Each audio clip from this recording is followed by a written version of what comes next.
Auzubillahi Bismillahirrahmanirrahim. Assalamu alaikum wa rahmatullahi wa barakatuh, and peace be upon everyone watching us today right now. Welcome back to our program.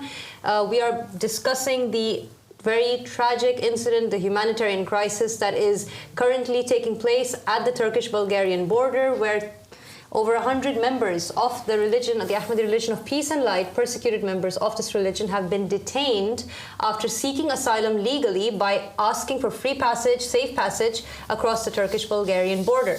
So allow me to introduce myself. I'm Aria Al-Mahdi. I'm joined today by my brother Ahmadi Al-Mahdi, and we'll be going over some of the incidents of what has been taking place for the last few months in terms of what some of the believers have been going through and why they've had to flee for asylum by going to the Turkish-Bulgarian border. If you've been following us, you'll have seen a lot of the footage of what's been taking place on our channel. It's also available on our YouTube to see. But the reason why we're sitting here right now, I'm sitting right now with Ahmadi Reza. You're also considered the bishop of our Iranian members of this religion. We're very disturbed. We're very upset about what's been going on. We want to also introduce you to our honored guest right now. We're talking as well to Professor Aria Razfar, who is a professor of education and linguistics and at the University of Illinois in Chicago. So we'd like to say Assalamu alaikum to you, Professor. How are you? Peace be upon you. Can you hear us? Yes. We're so happy to have you here. We're honored to have you on our show today. We're deeply distressed by these incidents. You yourself, you're a member of the Ahmadi religion of peace and light. You've been knowing about what's been going on. You're actually one of the signatories on that open letter that went out to the Bulgarian authorities asking for the safe and free passage of these persecuted refugees across the border. Tell us a bit about what's going on. Let's let the people know what's happening. Yes. First, thank you for inviting me and creating this opportunity to discuss this very critical issue. As you know very well, 103 members of the Ahmadi Religion of Peace and Light have been trying to seek asylum, and they're currently at the border of Turkey and Bulgaria, and they went there through all the legal means. At least 20 human rights organizations have been a witness to their ordeal, and they vouched for their case. We expected humanity to, we expected humanitarian principles to prevail, but unfortunately, that is not the case as of yet. I've had the opportunity to sit in many of the meetings with the various human rights organizations. Yes. I've watched the testimonies of some of the believers, especially the ones in Iran. And of course, I'm aware of the other situations in Algeria and other countries as well. And, the issue is pretty straightforward. This is a persecution simply for belief. We've outlined some of those beliefs that have been deemed heretical. I think this is a moment of truth for the international community to be able to, show how committed they are to humanitarian principles and freedom of religion, freedom of faith, freedom of expression. I was reminded, some of my work has been on religion and genocide. There was a famous incident in World War II in 1939 when Jewish refugees from Germany were turned away by Franklin Delano Roosevelt. And to this day, that is a deep stigma on the American consciousness. Everyone knows the St. Louis, which was carrying 937 Jewish refugees. Of course, they had no place to turn back to, and they were turned away at the U.S. border. And, the rest is history. And so, and we've had cases like this with Muslim refugees in the last few years, 2015. And the EU actually found Hungary, Poland, guilty of not allowing Muslim refugees to come into the European Union. And so I think unfortunately, this type of history repeats itself, and we don't want it to repeat itself. We want to take an active stand and be at the forefront of not allowing this type of potentially genocidal consequence from occurring. And so, anyone who looks at this case and the numerous human rights organizations that are testimony to this, that, they can see the physical injury, the bodily harm, the psychological harm that's been done just because, people have different beliefs. And this is completely unacceptable by all, the Geneva Conventions and all of the human rights conventions that are currently in place in the world. We have to raise our voices and make sure that people know about this, and therefore they can't say they didn't know. Otherwise, they'll be accountable, right? I think you brought up a very unfortunate link. You brought up a very unfortunate link there when you talked about the World War II incidents and how people had been treated in that time period, and how all these human rights laws have been made simply because we don't want history to repeat itself. People have seen the consequences of turning refugees away and migrants away, and that's why these laws exist in the first place. And the sad reality that it looks like there doesn't seem to be a clear way that people can practically, as refugees, seek asylum. What do you have to say about that, considering they broke no laws? Well, it comes back down to probably, just prejudicial, discriminatory types of attitudes. If you remember, in the case of Muslims trying to seek asylum in Poland and Hungary and Czechoslovakia, they were called Muslim invaders. When there's this kind of bigotry and fear of the other in the hearts of nations, then we have to constantly push for humanitarian values. And, you look at some of the situations that a lot of the believers have back home, especially with the apostasy laws and these types of restrictions that are placed on people. They prevent freedom of thought, freedom of expression, freedom of belief. And it's a way of intimidation. And so, we have to constantly be vigilant and work to change these conditions. I mean, we can't be indifferent to this. And so, as someone who has witnessed this particular situation and has seen the testimonies and seen the physical and psychological harm and injury that's taken place, I can't remain silent. And I hope the rest of the world will also participate and understand what's going on. And, understand the underlying issues that are taking place. Yes, of course. No, it's just that when we're watching all of this take place and we see that this is happening to members of our religion and it's happening to brothers and sisters that belong to us, the same family. You yourself of Iranian origin, perhaps you can make it even more clear to everyone out there what it would mean to be deported back, because that's a fate that may be lying for them. Maybe they get deported. Maybe Turkey decides to do that, which would be, we're saying, the worst case scenario, an absolute tragedy if that happens. And you yourself are well aware of why that would be a tragedy. Could you shed some light on that as well, please? Yeah, absolutely.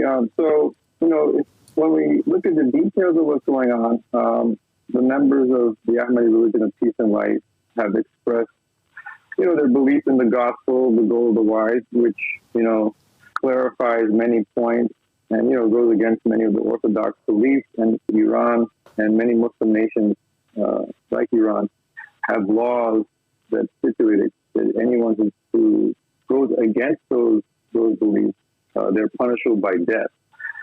So, for example, homosexuality is punishable by death. Saying that there's another prophet or there's another guide after the prophet, these are all things that are punishable by death or imprisonment. And so because of their laws regarding these issues, anyone who expresses these laws, and we can see that in a lot of the cases, those who testified, they said that they were forced to sign confessions for things that weren't true. Yes. And so forced confessions, and then those things that they were signed to would effectively make their lives impossible and basically condemn themselves to death. So these are the issues that are sort of being brought to the forefront and being made transparent through this case. And so it is really untenable for them to live in those environments, because not only are they persecuted by the state, but they're also persecuted by their families because of the cultural fear that has been created around these types of issues. So if you were to say, for example, that homosexuals should not be killed, that enough, because that in Muslim countries, that's a capital offense. And so, we're a call that's open to everyone, and, we put humanity first over religion. And so that's something that could be contradictory to the status quo in many of these countries. And so, in reality, the presence of a community in these countries is a threat to this status quo. I think it's tragic. It's tragic that we can listen to how you say what you're saying, but it's the reality, isn't it? And it's a tragic one that in these Muslim countries, it's actually the status quo to even suggest that a homosexual individual shouldn't be killed, or that it's okay to drink alcohol or something of that nature. Even suggesting that hijab is not obligatory, just suggesting it is enough to get you arrested and killed, not just by the government, but even by your own family members or by civilians. I think that's just so deplorable, and this is the fate that we know is awaiting these people if they are told to go back home or sent back home. Exactly. You yourself have worked on the Goal of the Wise. You've actually written the foreword on the Goal of the Wise. It was written by Abu Sadiq, but there's a foreword in the very beginning which was written by yourself. People out there who haven't read this book, when they are hearing that our members are being persecuted, they are hearing that they're being persecuted for their beliefs, for their religion. What would you have to say about those governments and those states that have decided that based on this book and on this religion, these individuals should be executed or imprisoned? On what basis are they saying that, and what exactly is the Goal of the Wise? What should people know about this book? Is it fair? Is it justified how the governments are reacting to the members of the religion? Obviously, I don't think it's fair.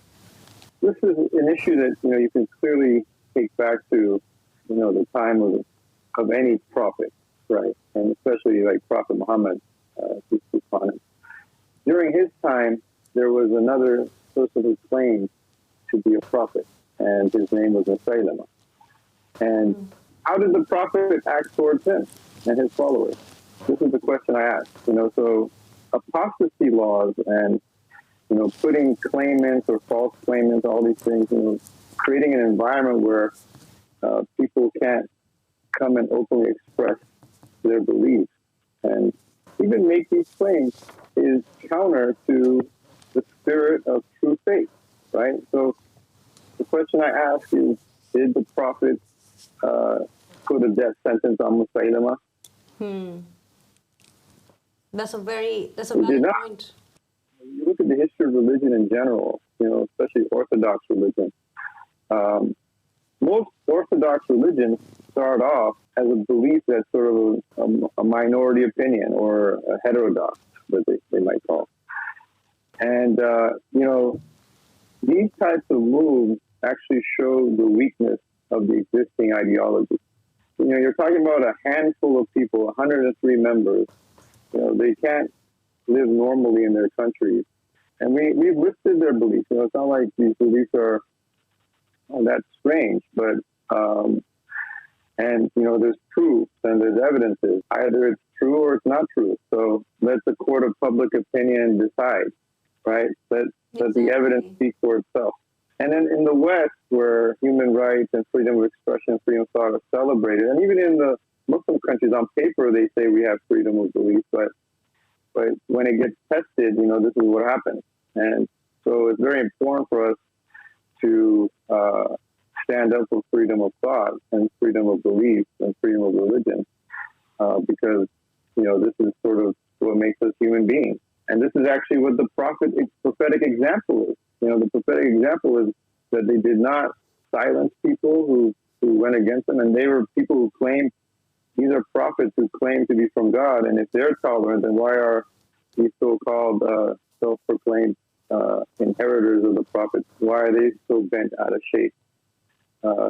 if somebody comes with a book and brings evidences and says something different. So yeah, I mean, I've reviewed the book, I wrote the foreword, and I trust that people will examine the content and make a decision for themselves. I mean, no one's forced to believe anything. I mean, that's one of the main principles here. Free will is an essential aspect of religion and faith and just being a human being. And if God has made us free, then who are human beings to prevent that freedom from being fully expressed? So, so yeah, I mean, that's what's at stake here. These principles, these fundamental rights, and so I think it's very important for humanity to take a stand and change the status quo, especially in the Muslim majority lands where it's very difficult to have conversations, authentic conversations, and speak the truth. Professor Razfar, first of all, it's good to hear from you, and I'm really happy that you're on the show. And I know that you've been working on the cases of the Iranians, especially the Iranians who are the members of the Ahmadi Religion of Peace and Light, with different human rights organizations.